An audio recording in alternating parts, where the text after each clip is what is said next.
Good morning and welcome to Learning Out Loud, a space where we talk honestly about life as it's happening. I'm Kate, and this podcast is about navigating the everyday moments that shape us, the lessons we only learn by living them. I'm not here as an expert with all the answers. I'm here as someone learning in real time, sharing what I've picked up along the way and holding space for anyone who's figuring it out too. So, wherever you're listening from, walking, driving, or just having a moment to yourself, I'm really glad you're here. Let's learn out loud together. Before I go any further, I want to explain a little bit about myself, but not in the here's my story kind of way, more in a way to explain why I'm talking about this. Now, I'm someone who has spent a lot of my life trying to do things right, trying to understand myself, others, the mind, and through moments that have forced me to grow faster than expected. And what I've learned is that becoming isn't about having it all figured out. It's about being willing to sit in the uncomfortable moments without the need to control them. Now, for a long time, admittedly, I thought discomfort meant that something was wrong. I felt that I needed to fix it, escape it, or distract myself from it. But what I'm learning throughout this journey is discomfort is the clearest sign that you're exactly on the path that you're meant to be and that you're becoming someone new. This idea of becoming isn't glamorous. It's messy and it's quiet and it's quite often lonely at times. And most importantly, it starts with losing the need for control over outcomes, timelines, people, everything. I've realized the more I try and control my life and other people's thoughts and reactions and responses, the more anxious and kind of disconnected I feel. And the moments where I've grown the most are those where I've just let go, trusted the process, sat with the discomfort without rushing to the other side. When I talk about becoming, I talk about the step-by-step process, one where you choose awareness over avoidance, trust over fear, and growth over comfort. In this episode, I want to walk you through exactly what that looks like in real life, how releasing the control, embracing the discomfort, and trusting the process can slowly shape you into a stronger, calmer, and more grounded version of yourself. So, more of a backstory on myself. I, growing up, was the most anxious child you will ever meet. I would get myself into insane states of panic over the smallest things. Even just getting up and going to school some days just felt impossible. However, very early on in life, I sought support and tried to kind of navigate my brain as I was too young really to understand what it was doing, but at the same time old enough to know that it wasn't okay. Control was a massive thing that I had an issue with for a massive majority of my life. In fact, I didn't actually realize it was an issue as such until my last round of therapy when I was 21. I remember speaking to my therapist because I'd been in and out of therapy throughout my life, and I was starting to think like, is there something seriously wrong with me? Because like my brain is just not fixing itself. I've tried, I've sought support, I've spoken to different people, like what is going on? And we decided that what we need to do is really just go right back in time, like before I can even remember, and work out when did this start and why. And as I was speaking a little bit more about my childhood and kind of the triggers I had and the kind of person I am, and at the time I was just kind of navigating a new relationship and I was just kind of speaking about everything. And the one theme that we picked up on, or he picked up on, was control. He said, Katie, you have this need to control every single situation because you fear that if it's not done by you, it won't be done right. And we understood after a little bit of delving, and I guess that's a topic for another day, kind of where that control came from and why. And everything has a reason. That's the most important thing that I try and teach people is it's not always about finding the reason for everything, but it's just understanding there is a reason for everything. So we kind of delved into this idea of control. Just to put it into perspective, I used to wrap my own Christmas presents as a kid because I didn't want to be disappointed by the way that they were wrapped on Christmas Day. If that doesn't explain it, then I don't know what will. And it's definitely been a work in progress because I think learning to trust not only yourself but other people and just life in general, like things aren't perfect. We aren't born into this world to be perfect. Things are meant to be messy. Things are meant to be uncomfortable. That is part of the process. And I think we live in a generation now where perfection is the most desirable thing and everybody's chasing it, but nobody has it. Nobody has it. Even the ones that you think have it certainly don't. I kind of went on my own journey of just being able to let go, trust that just because I'm not doing it doesn't mean it's not going to be done and it's not going to be done right. And also, sometimes the best thing you can do for yourself is to sit back and let what's meant for you find you. And I was even speaking to one of my friends last night, and it was such a beautiful conversation. And I honestly have so many of these that I have to pinch myself sometimes. Like the people I meet, especially here. So I live in Dubai. I moved here a couple months ago, which again is a another topic for another video. But the people I've met so far, like, they just energize me with the way they speak. And I feel like I learn so much about myself, so much about them, so much about everything and how the brain works. It's so special to me. But we were speaking last night, and this theme of control came up in this conversation as she was telling me these stories and asking for my advice on something. I stopped her and I said, I'm going to ask you a question. And I put a mirror to her face and I said, look, I'm not blaming you because you sound like me. Trust me, I've been there. Like, I've probably said the exact same things and done the exact same things you're doing, but let me ask you this. And she said to me, Kate, I just wish this person was black and white. And I was like, you're expecting a black and white answer, yet you're sat there at the canvas with 16 different colors painting your own picture. I said, that black and white answer is there, but you're painting a picture around it. I said, you're not going to see that. I said, and this is where your control comes in and stops you from actually allowing the things that are meant for you to come into your life. And when I said that, she was like, oh my goodness. She was like, you're so right. And it got better because we were then reading through some text messages and she was reading them out to me in her own head, how she was perceiving them. And there was one message and I said, hold on a second. What? I said, that's not what they said. I said, read that again. And she was in complete disbelief that these few weeks that she's been over-analyzing, over-controlling this situation in her head, she realized that this whole time, because she was already preempting what that response was going to be and what it was going to mean and what that person was going to say and feel with the situation, she'd actually missed that he said exactly what she wanted him to say. But her anxiety and her control led her to believe that he said something completely different. At that moment, she then put her full trust into me and I said, look, I'm going to guide you through this situation, but can you now see how deeply severe your control issue is within the situation? And it's the thing about control is it's not like it's in every single area of your life. You might find that you're really free to let go with your friends, with your work, and it's just relationships you struggle with, or vice versa.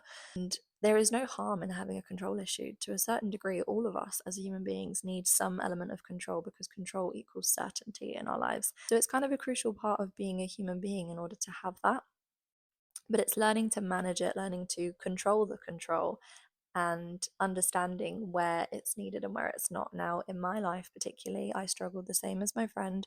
I had these situations where I felt that I had to control, I had to navigate, I had to position myself, and I almost manipulated the answers that I wanted and would almost like subconsciously manipulate people. And like, that was a big thing to admit because I was like, I don't manipulate.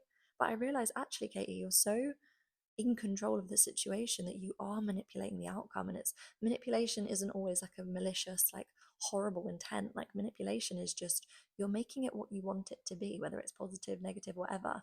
You are crafting that yourself. You're not allowing people to just be themselves. Let the situation flow how it's meant to, and trust that if it doesn't work out, that's okay. Like, that is part of the process, that is part of the pathway in this journey of becoming, which I've been on for a long, long time. I mean, this started right back at the beginning of 2025. Now we are the first official day in 2026, which is so exciting. I'm a person who loves a fresh start. I mean, I start my progress months before, but I love the idea of like, right, this is the moment where you can start exactly what you've been preparing for. Yeah, this journey started for me at the beginning of 2025. I'd gone through a breakup. I had had quite a tough year the year prior, and actually the few years prior to that, really. Like, a lot had gone on, and I kind of was just at a point where I just had no capacity for anything. And mum felt severely ill. I'd just entered this new relationship. I was meant to be moving to Dubai at the time, and everything just felt like this big ball of like barbed wire. Like, it didn't feel like a snowball that was just like rolling as it was meant to. It was like a like, what is going on?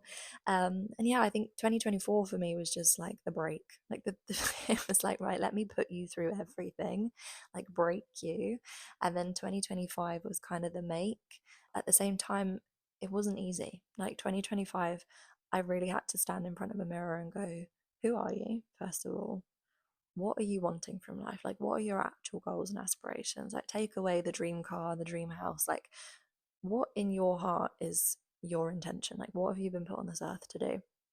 And I really just took a few months to just sit with myself, actually learn to love myself and what I enjoyed and what I like to do. And I kind of just took the control off ever so slightly, just, went from a 60 to a 40, let the car just take itself kind of thing, and allowed life to tick along as it was meant to, whilst I was controlling the inner work that needed to be done. Because in that situation, control was necessary because nobody else can do what you can do to your own mind. And as I just let the world kind of tick life along as it was meant to, I started to feel comfortable with the fact that, okay, well, even though I took my foot off the gas, things still happened.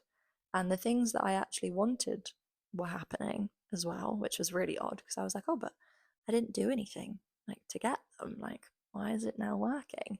And it started to stick in my brain that, okay, like, maybe I kind of like this. Like, okay, like, seems to be the less I do, the more I get, because the time and energy that I would have been putting into controlling and manipulating situations, I'm now putting into myself and my inner healing, which is then opening myself up in like sort of like almost like law of attraction. And I'm being a magnet to the things that I want rather than asking and trying. I'm becoming somebody that's open to those things and it's just finding me. And it was a really, really crazy experience because I think for my whole entire life, like right from the moment I even understood what thinking was and what control was to now, like I'd always been in this control headspace, and it all come down to my anxiety and that fear of rejection, that fear of perfection, and just the fear of disappointment as well, which we all have. We're all guilty of, and whether we have it permanently, whether it's a temporary thing, we kind of dip in and out. It's a thing, and we have to just be honest with that. And actually, going back in time, this all stemmed from the Mel Robbins Let Them theory, and I don't even have to explain to you what that is. If you don't know, you seriously need to get to know. But I listened to that every single morning for the first few weeks of January because I was going through the breakup. I found it really, really hard. I mean, like, I wasn't sleeping, I was waking up super early, and I was just having to do things to fill the time because I was like, I don't want to wallow and I don't want to go backwards. What can I do to make these like painful moments on my own feel a little bit better? And I was like, right, Mel Robbins, like, hit her up. So I would listen to these podcasts, and the Let Them theory was the first one I listened to. And I loved it so much because in those moments where I was on those walks in the morning, kind of just feeling really lost, feeling like, was that the wrong decision? Like, what am I going to do? I just remembered, let them. And by let them, I almost took myself out of my own body, looked at myself and went, let her. Like, let yourself. Like, let yourself be, let yourself feel. Let them act and behave in the way they want. Let everybody else act the way they want, and just go with it. And it was hard in the beginning because it was like, yeah, I know I should let them, but I don't want to let them. Like, I want to have this and I want to do this and I want to say that, but no, I'm just going to let them. And honestly, it was life changing. After listening to this, if you haven't listened to Let Them already, I swear on my life, there is some secret sauce in that podcast episode from Mel Robbins. It is brilliant. Or if you're more of a reader rather than a listener, there is a book copy as well. I haven't personally read it myself. I feel like I listened to that podcast through and through, that I could probably write my own Let Them theory. But yeah, I kind of just developed that understanding of letting things be and stepping off the throne and allowing life to just do what it needs to do, allowing people to do what they need to do, and really being in that attraction mindset of just the things that are meant for me will find me. Anything that's not meant for me won't stay. And anything that I have to force into my life is not meant for me and will only cause destruction later on. It might give me temporary peace, it might give me temporary happiness, but it's not going to be a long-term thing. I kind of practiced that for many, many months. And it was then when I kind of made the decision that I did want to move to Dubai again. So I'd kind of put it on hold because of the things that were going on. And obviously I entered a relationship, so it kind of just didn't seem right to just like disappear and like be like 8 hours away as I kind of developed. And it all happened quite quickly as well. Like, it didn't take me a long period of time to shift this mindset. And that's how quickly things can happen. Like, the minute you actually just step off the control and let the higher power and let the world kind of just do what it needs to do. I think they said in church the other week, you can't have two kings in a kingdom. And in my belief, it depends on if people are religious or whatever, whether you call it God, whether you call it the world, the universe, whatever you want to call it. When you step off that throne, that higher power then enters that throne, and you just go, okay, I'm going to trust you. I'm going to let you do what you need to do, and I'm just going to follow it no matter how painful it is. I'm going to just keep trusting it and keep understanding that you will bring the things that are meant for me, and you'll take away the things that aren't, and you will keep showing me those lessons until I learn it, and that's okay. I kind of decided that Dubai was something I wanted, because I started to think in the beginning, I was like, maybe I was not meant to go for a reason. And what I realized eventually is that no, you were always meant to go. Like, this was the place you were meant to end up. But sweetheart, you have got a whole lot of healing to do before you enter that space. Like, you are not ready for that life just yet. So I kind of said to myself, okay, well, let's just sit with this thought, sit with this feeling. You've got this urgency to go, but if it's meant to be, the world will let it happen. So after all the healing, I ended up here. I did a lot of self-development, and it wasn't easy. I still struggled throughout. Like, I found myself, but I also lost parts of myself, and I found people and I lost some people, and some people even came back, and it was just like a whole whirlwind of just like different things occurring, and trying to find stability in that would have been impossible. So instead of finding stability and finding control, I just let things come and go. And then one thing I focused on was the control that I did have, which was in my heart and in my head, of how I approach and receive certain situations. And skip ahead, I'm now in Dubai. I'm now pursuing my career in real estate. To say that process was easy is a big lie. Like, when I first moved here, I had a very tough decision of leaving a lot of the things that I'd loved, a lot of the things that I'd built within that process of healing as well. And everything I once thought I wanted was then at my hands. And I was like, oh, like, what do I do? And in this moment, I said to myself one very, very strong thing, which was, Katie, what is meant for you will find you. By leaving this right now and gambling it for something that could potentially be far greater for you, it is worth doing, because whatever you are leaving behind, if it's meant for you, somewhere along the line, whether it's years to come, months to come, or the very next day, it will find you and it will follow you and it will not leave. Like, the world, God, again, whatever you like to believe in, will bring it back. Like, it will. And I'd seen that throughout those months of, well, actually, the things that were meant for me stayed and they kept coming back. And maybe they came back to teach me lessons and they were meant to come back a little bit later to teach me another one, who knows. But I just had this unwavering belief of, just let go and see. Like, what's the worst that's going to happen? What if it does work out? What if, you know, what if you sit here in the comfort? And this is the scary part, is so many of us are so happy to sit where we are comfortable at present, thinking that there's no better out there, or fearing that, yeah, there could be better, but I'd rather just have what I have because that's what I know. And it's a very, very hard thing to try and pull yourself out of, because it's that comfort blanket of just knowing. It's like, well, why would I leave what I love for nothing? But it's like, you've got to almost see that there is something in nothing. And that's really helped me in the industry I'm in as well, with real estate. I mean, it's no salary. You don't know what your next day is going to look like. Like, you have to believe in yourself and in your business before it's even come into fruition. And it's having that unwavering hope and that unwavering belief that it will just work out. And if it doesn't, that's okay. What did it teach me? Where is it guiding me to next? So yeah, I had that really tough decision of what do I do? And I just went, nope, like, just go with it. Like, you've done all of this healing, you've trusted the world so far, just go, just do it. And I am so thankful I did, because don't get me wrong, the first 2 months, if you have seen my TikTok, toughest 2 months of my life. Toughest 2 months of my life.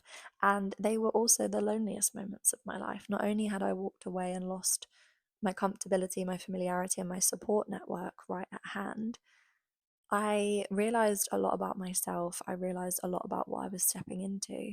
And I started to doubt myself, which I hadn't done for a long period of time, because I had all of this self confidence, this self love, and this reassurance of, look at what you've built. Like, you've got it all. And I went into a new land, no friends, no salary, no real certainty if anything was going to work out. And I'd let everything go. And oh my goodness, the pain in my chest every single day in those early few weeks. I ended up doing some hypnotherapy with a really gorgeous soul at my work, that ended up getting me into work each morning. Now, this is the severity we're talking. I went right back to little 6-year-old me having panic attacks each morning.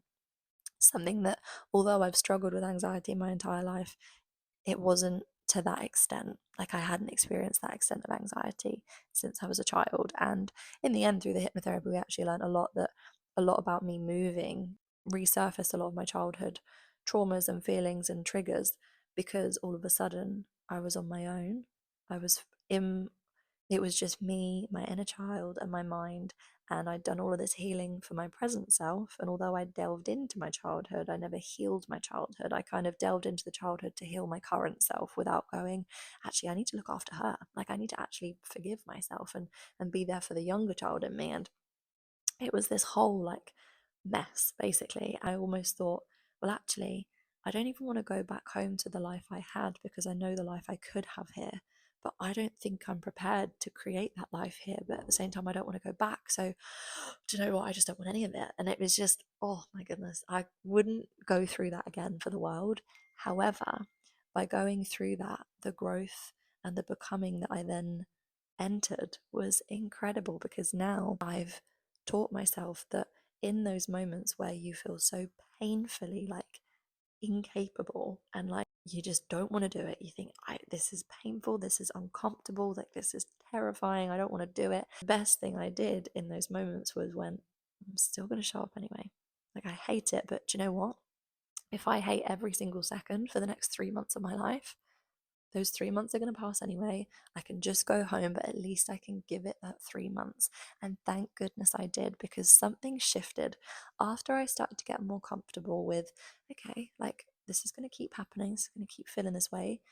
So, what do I need to do in order to feel more comfortable? Like, what can I do in myself to make myself feel more comfortable? So, I started taking a bit more time for myself in the mornings, being a bit slower, reading a little bit more, tapping into my faith more. I prayed, instead of 2 times a day, it was 4 times a day, 6 times a day, 8 times a day, however much I needed to get myself through. And the best thing is, I did it on my own. I didn't call for my mum, I didn't call for my parents, my family, my friends. I sat there with myself, either in front of the mirror or just on the floor on my bed, and I just went, right, how are you feeling? Let's acknowledge it. Can I control this? No, I can't. Am I just going to trust the world and trust God and trust my path? Yes. Okay. So sit through this discomfort. This is temporary. It's not going to feel like this forever. It just feels like this now. So sit through it. And this was something that my therapist taught me in my very first session of CBT. And she said to me, Katie, when you feel that way, sit with it. Just sit with it. And I was like, what do you mean sit with it? I was like, I don't want to sit with it. Who wants to sit with that? I'm like, I want to distract myself. I want to avoid it. I want to get rid of it. And she said, no, sit with it. And that kind of came back into my head as well in those moments. And I just went, sit with it. And now I'm so unfazed by a lot of things. And I've got such a calmness and a patience about me because I sat through those first 2 months of pain, torment, and just wanting to give up and give in and go home for my third month to then everything shift and everything started working, things started making sense. I found my apartment, I found my friends, and I found myself again, and all of it made sense. And now I've got that evidence in my brain of, so if you sit with it, it does work. And luckily I had some small moments before where it had worked, but to this extent I was like, oh, okay, yeah, it's that fine line between, is this uncomfortable because it's growth, or is this actually not meant for me? And it's hard to decipher between the two sometimes. And again, that's another podcast episode that I definitely want to cover at some point. But moral of the story is, in the end, I took the control out of myself. I stopped telling myself that I had to do anything. All I had to do was sit through it, see where it guided me, and just show up 1% better every single day. And eventually the rest will tell itself. And I still tell myself that now. Like, although things are going really well here, I don't really know where it's headed. There's so many different opportunities. The thing is, with where I live, it's the turnover rate is very quick. Like, people come and go, and you may be one of those people one day. So it's not like all of a sudden my life now just makes sense, but I now just trust that the control isn't within myself. My path is already written out for me. It will happen as it's meant to happen. The best thing I can do, and the only control I can have, is just being myself, being present, and just trusting the process, because things aren't always going to be easy. Things sometimes hurt, sometimes you lose people, and sometimes lessons are thrown at you. And you'll think that you're not deserving it at the time, and you think, why does the world keep treating me like this? Why is the world doing this to me? And there's always a reason, and there's a lesson. There's a lack somewhere in your life that the world is teaching you to look within, release the control, and let whatever is happening happen, and trust it. So for me, that is something that's really gotten me through. I hope that that can help somebody else as well. It's one of many, many things that have helped me shape myself into who I am today. And as I said in the beginning, I'm not perfect, I'm not an expert, but I have evidence in my life now to show that this really does work. And what it really all comes down to as well is just unwavering hope that everything will be as it's meant to be. As I said, you shift into that attracting mindset. The things that are meant for you then find you, because you're not chasing them anymore. You're not trying to get them. You're not manipulating them. You are literally showing up, positioning yourself as you should, and the rest all kind of just happens naturally. So, yeah, I kind of went on a bit of a tangent there. I feel like I said everything I needed to say and wanted to say. But I think the one thing with this podcast is I do, as much as it's nice to have structure, it's really important for me sometimes to just let my brain talk, because sometimes it's hearing your own voice. We all need that sometimes, but I hope that somebody has found at least a nugget of knowledge throughout this podcast episode today. You can take anything from this entire conversation today. It's that if you're in a moment where you feel anxious, disconnected, you feel like things aren't going your way, you're holding on to things desperately, and you just feel that constant fight or flight, it's probably time to look in the mirror and ask yourself, am I in control? Where should I release that control? Just trust that everything happens for a reason, whether you want to believe it or not, whether you want to admit it or not. Trust me, everything does. So the minute you step off that throne and let things be as they're meant to, trust me, life will change. So thank you for joining me today. Excited to delve into many more topics, many more conversations. I also plan to have some people on here as well, but I think my intention really is to talk with really real, normal people that are also going through these processes as well, because it's very easy sometimes to listen to a podcast or watch a podcast that, there's people that have been there, done that. And sometimes it's nice to see people in the process because it kind of makes you relate a little bit more. So yeah, any questions and suggestions, and if you're ever needing just a little bit of a reminder, a little bit of advice, my DMs are always open. Have a wonderful rest of your day. Thanks for listening.